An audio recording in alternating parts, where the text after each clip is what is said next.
Welcome back to the virtual safari. This week started before sunrise with 2 lions. It gave me absolutely no choice about getting out of bed. Then there's a leopard who caught something and did exactly what any leopard would do with it. Pride of lions that we don't get to see too often had caught something. Had a couple of unexpected guests. And an awesome moment that once I tell you who's in it, it's going to mean a lot to those of you that have followed this channel for a while. So let's dive into it. Now most people need a pretty strong coffee or an espresso or a decent dose of caffeine to get them up in the morning. But I'll tell you right now, nothing beats 2 enormous male lions walking straight down the road towards you, belting out a full-blown roar. Now that gets the blood pumping, and 10 years out here, it still does it every time.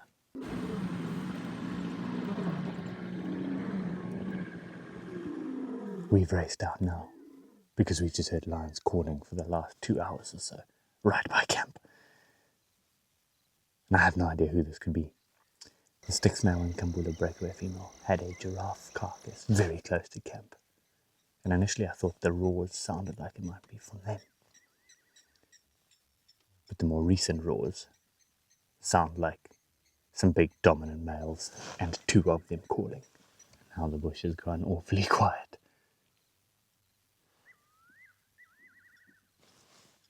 But that call is probably my favourite call in the bush. Of the fiery-necked nightjar. Okay, lovely. Let's go try find these lions. I'm going to go back up to the airstrip. See if there's any signs there.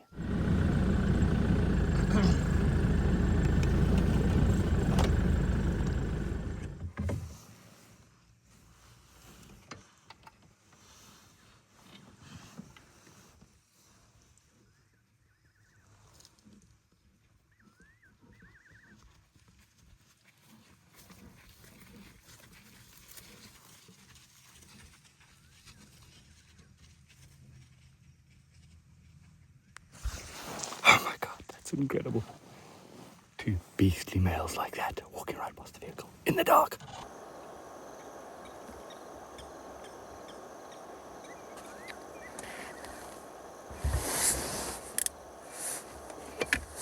Yeah, Styx, sound contact calling around the Pioneer car park now.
Then I got a little bit creative. And I put this little beastie down on the road and had those 2 big bad boys walk right past it. So, something I've been trying to do quite a bit, getting unique, different perspectives of all the animals out here. And I'm not disappointed in that one.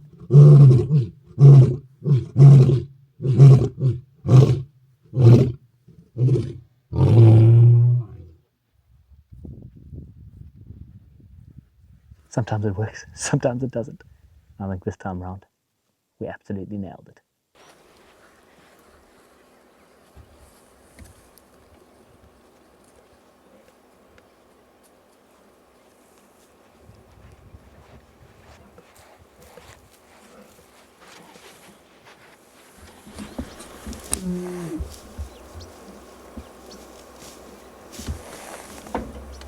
That was an absolute cracking way to start one's morning.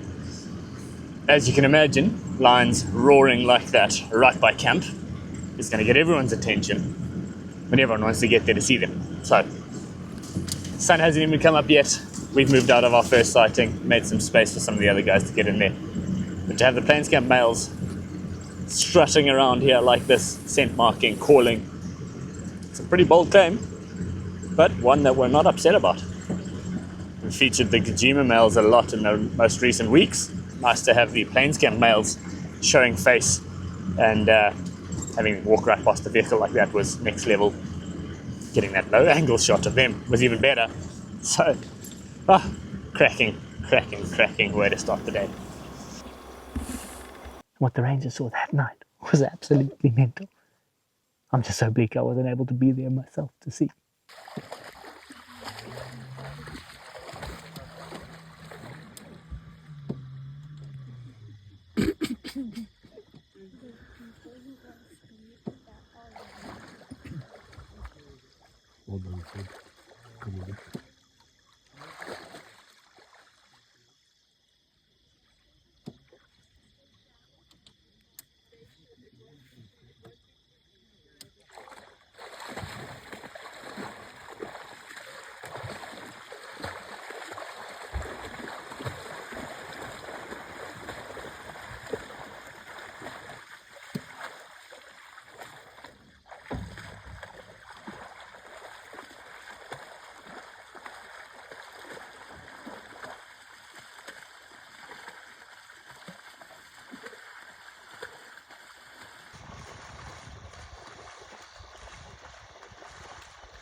Now we heard some leopards mating from camp, so we got across there to try and find them. So we'd stop, we'd switch off, and we'd listen. We'd hear them mating again. But I want to tell you about who's in it before you watch, because that's going to change the way that you see it. The female is the Shinkova female. Now, for those of you that have been watching this channel for a while, you'll recall that I did a special piece on her at the back end of April because of what happened to her cubs. A young male had killed one of them in Fluffy's clearing. And now the male that she's mating with here is that very same male. So now two leopards going about their business. We managed to capture a pretty unique perspective of it all.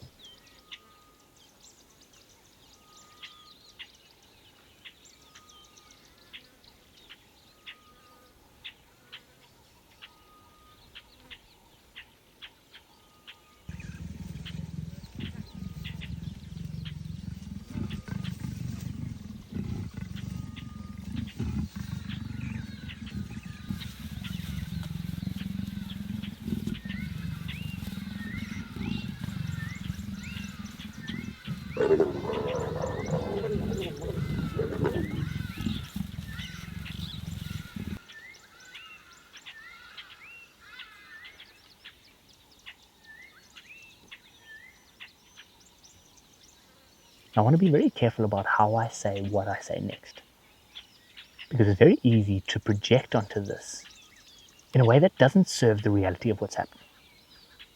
The Shinkova female doesn't carry what happened to her in the same way that we would. There's no grief. There's no grudge that she's holding. There's no contradiction that she's wrestling with.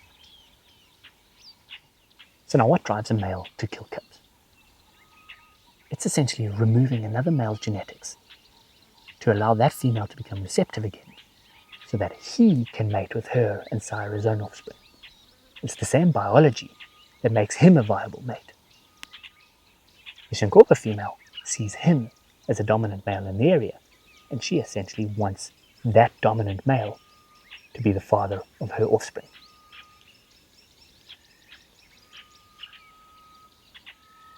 Because if he's the dominant male in the area, those cubs are safer. And that's the full extent of it. And yet, watching it, knowing what we know, it asks something different of you. Nature doesn't deal in irony.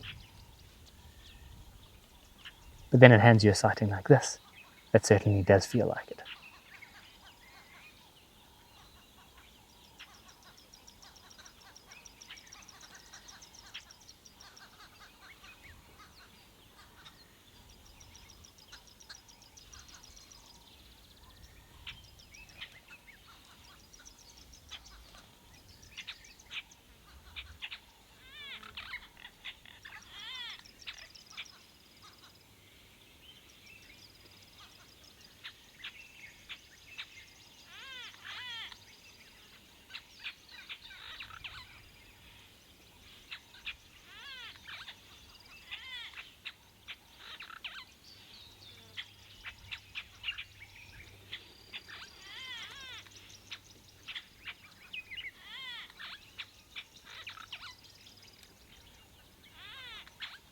But she's mating again. She's moving forward. And hopefully we get to see her with another litter of cubs soon. And so that's the only story that's worth telling right now.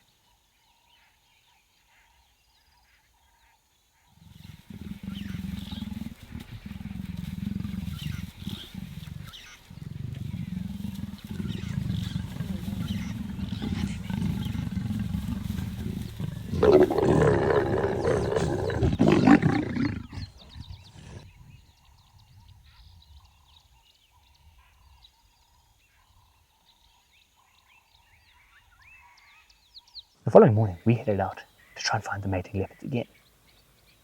Megs had watched a leopard catch a scrub hare and hoist it up into a tree and begin feeding.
Just yesterday morning, we heard leopards mating. That was literally 200 meters that direction. So, the southwestern parts of Londolozi, just to the southwest of our camp, it's becoming a little bit of a leopard haven.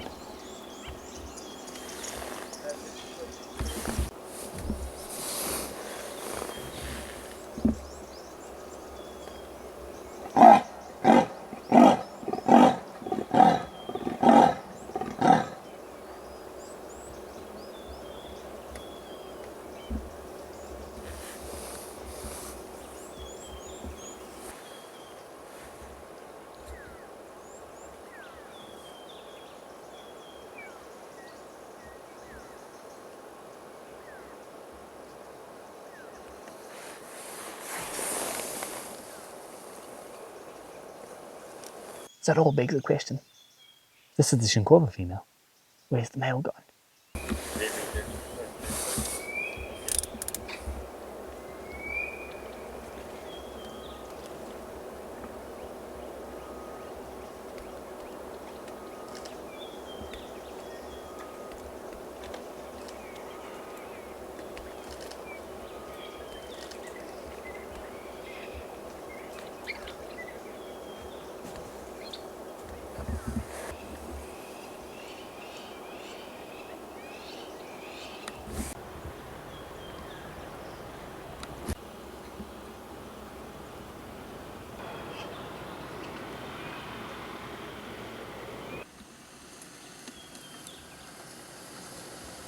Okay, we can't see any more of her. She's settled down in some of the thickets there. Absolutely no view. So we're going to crack on, see what else we can find, but incredible to spend some time with the Shinkova female.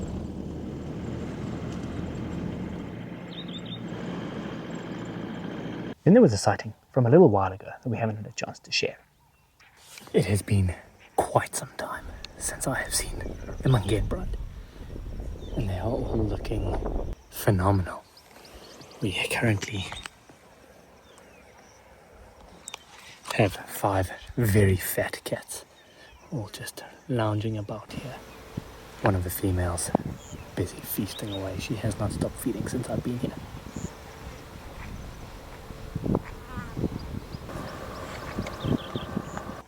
But these lions caught this wildebeest this morning, and I believe Dean and Nick were here to watch it happen.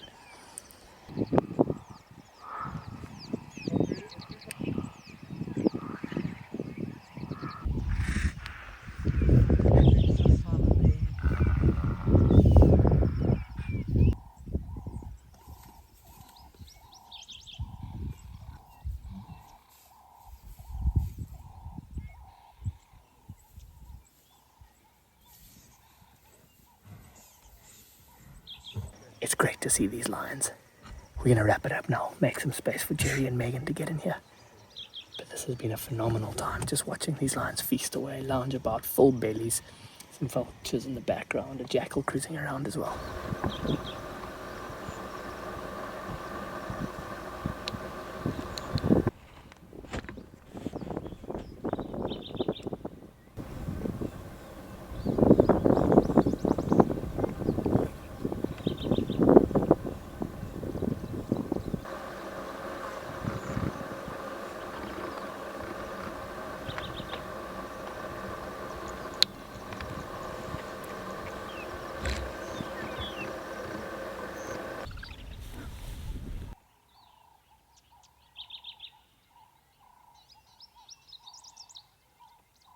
Before I go, if any of you have been following the story of the Nkaveni female, she was due to be giving birth sometime soon, and we've just found her with some suckle marks.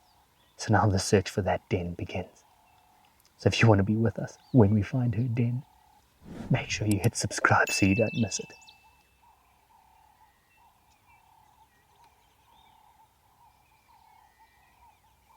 If I had to take one thing away from this week, it's about how much of life out here is focused on moving forward. Lions who got up before dawn, because that's what lions do. A leopard who caught something, hoisted it, fed on it, and just got on with it. And footage of a moment that if you think about too much, it'll stop you in your tracks. But it doesn't stop her.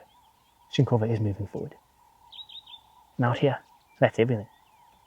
So if you want to join me on the next episode, hit subscribe, and we'll see you back here on the next game drive.